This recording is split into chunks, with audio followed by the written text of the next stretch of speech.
In ancient India, it was a tradition for students to offer a gift, known as Guru Dakshina, to their teacher after finishing their education.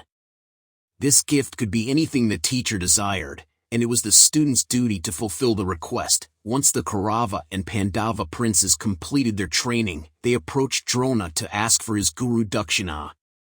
Drona was pleased and requested that one of them defeat King Drupada and bring him to him as a prisoner.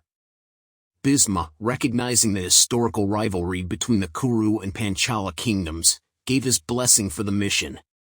Karna also joined the effort.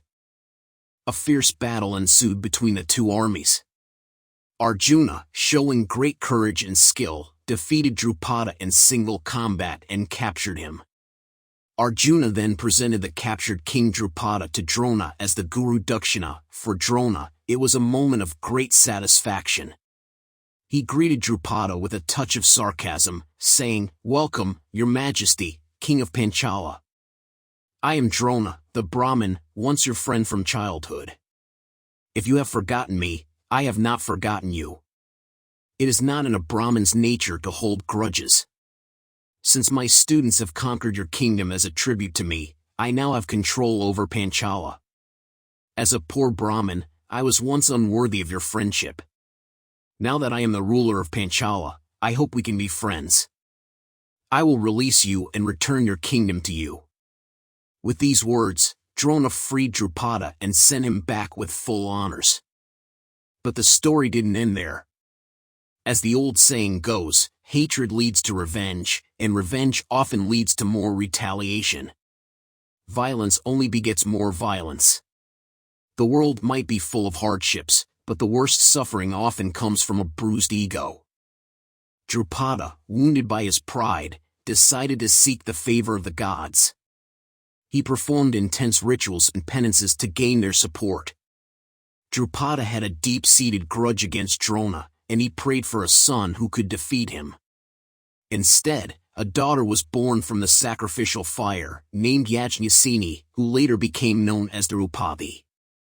Drupada also wished for a son who could defeat Bhisma, but fate had other plans. The divine forces worked in mysterious ways.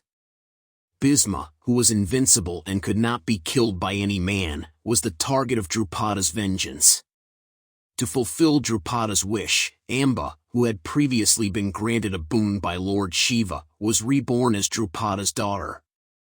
This daughter was named Shikhandi. Later, Shikhandi transformed into a man, known as Shikhandi.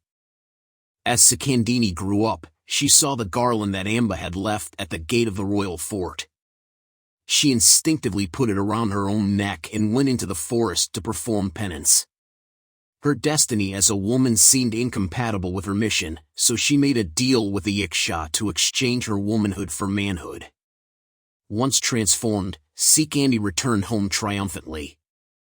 King Drupada eagerly awaited the right moment to exact his revenge on Drona.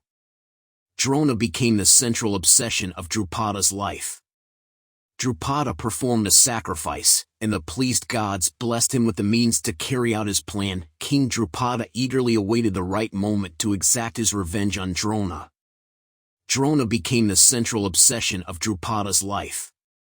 Drupada performed a sacrifice, and the pleased gods blessed him with the means to carry out his plan.